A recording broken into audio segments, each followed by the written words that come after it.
நம்ம இன்னைக்கு பார்த்துக்கிட்டு இருக்கிறது பாரம்பரிய வைத்தியம். பாரம்பரிய வைத்தியத்தில கண் கூச்சம். சாதாரணமா யார பார்த்தாலும் இப்படி கண்ண சுருக்கிருவாங்க சிலர் பார்த்தீங்கன்னா, அவங்களுக்கு எத பார்த்தாலும் கூசும். அது ஏன்னா நெறைய வந்து கைபேசிய பக்கத்தில பார்க்கறது, தொலைக்காட்சிய போய் பக்கத்தில உட்கார்ந்து பார்க்கறது. அதனால வந்து கண் பார்வையில அந்த ஒளி கதிர்கள் பட்டு, பட்டு கண் வந்து கூச ஆரம்பிச்சு, கண் சுருங்க ஆரம்பிச்சுரும். அப்புறம் எத பார்க்கும்போதும் கண் சுருங்கும். இரவு நேரத்தில வெளியில போனாங்கன்னா, அடுத்து வாகனங்கள் வரும்போது அவங்களுக்கு கண்ணே தெரியாது.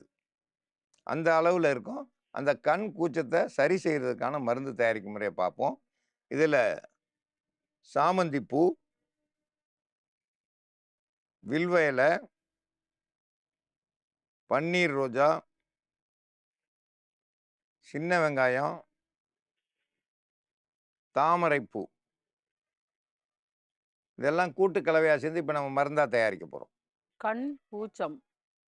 கண் கூச்சம் ஏன் வருது அப்படின்னாக்கா, அதிக சூடு, அதிக ஒளிய பார்க்குற நேரத்துல வந்து கண்ணு சுருங்கி விரியும் தன்மை வந்து ரொம்ப சீக்கிரமா பொசுக்கு பொசுக்குன்னு மூடிட்டே இருப்பாங்க. அப்ப கூச்சம் அதிகமாகுச்சுனாக்கா, பார்க்கவே முடியாது. எந்த லைட் வெளிச்சத்த பார்க்க முடியாது, வெயில பார்க்க முடியாது. கொஞ்சம் நல்லா பளீர்ன்னு இருக்கிற இடத்துகள்ல போயி அவங்க பார்த்தாங்கனாக்கா, கண் முழிச்சு பார்க்கவே முடியாது. சில பேருக்கு வந்து கண்ல நீர் ஒலிக்கிட்டே இருக்கும், எரிச்சல் இருக்கும், கண்ண கசக்கிக்கிட்டே இருப்பாங்க. கண்ண கசக்கி, கசக்கி கண்ணு சிவந்து போயிருக்கும். கண்ல நீர் வழிஞ்சுக்கிட்டே இருக்கும். அந்த கூச்சம் போறதுக்கான கண் கூச்சம் போறதுக்கான மருந்து தயாரிக்கும் முறைய பத்தி பார்க்கலாம். சாமந்தி பூ கண் குளிர்ச்சி தரக்கூடியது. கண் நரம்புகள அடைப்பு அந்த மாரி இருக்கிறத சரியா ரத்தோட்டம் போயிடுச்சுனாக்கா, அந்த கண் கூச்சம் கூசாது. உடம்புல ரத்தோட்டங்கள் அதிக சூடாகுச்சுனாலும் தலைக்கு நல்லா எண்ணெய் வைக்கணும். வாரத்துக்கு ஒரு முறை தலை குளிக்கிறவங்க அப்படிலாம் இருக்கக்கூடாது. 3 நாளைக்கு ஒரு முறை தலையில தண்ணி படணும். சாமந்தி பூ 2 எடுத்துக்கிட்டோம்.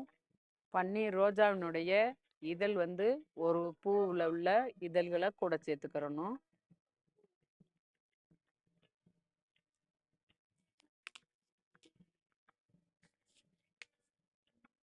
தாமரை இதழ். அதுல ஒரு 4, 5 இதழ் வந்து கூட சேர்த்துக்கிறலாம்.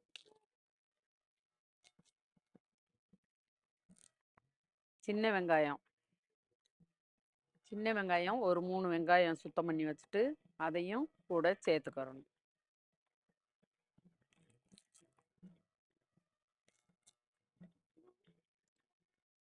வில்வ இலை.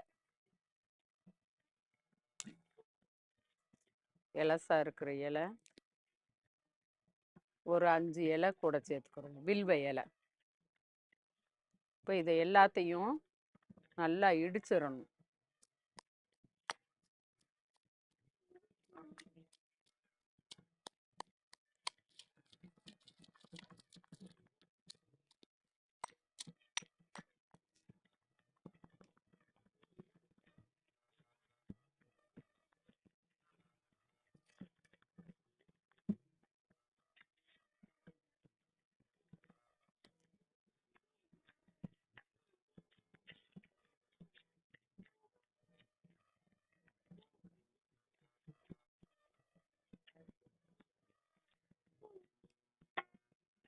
கண் கூச்சம் உள்ளவங்கள நல்லா படுக்க வச்சுட்டு, எந்த கண்ணு கூசுதோ அந்த கண்ணுல இந்த மாதிரி ஒரு 3 சொட்டு சொட்டு சொட்டா விட்டாக்கா போதும். கூச்சம் வந்து ஒரு 3 நாளைக்கு விடுங்க. கண்ணு கூச்சம்ன்றதே இருக்காது. அப்புறம் நல்லா தலைக்கு நல்லா எண்ணெய் வச்சுக்கிறணும். வாரத்துக்கு ஒரு 2 நாளாவது தலை குளிக்கணும்.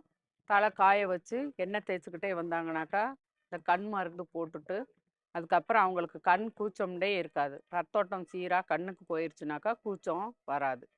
கண் கூச்சத்துக்கான மருத்துவம். சாமந்தி பூ, சின்ன வெங்காயம், பன்னீர் ரோஜா, வில்வ இல, தாமரை பூ இதெல்லாம் கூட்டு கலவையா சேர்ந்து இப்போ அரைச்சு எடுத்து வச்சிருக்காங்க இடிச்சு.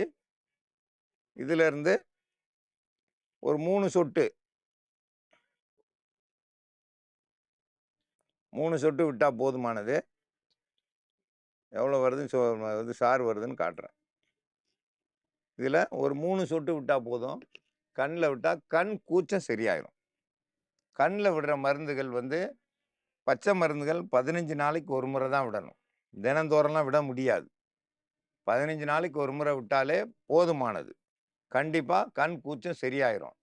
கண் கூச்சத்துக்கு இது ஒரு சிறந்த மருந்து. இந்த மருந்த பயன்படுத்தி பயன்பெற வேண்டும் என்று கேட்டுக்கொள்கிறேன்.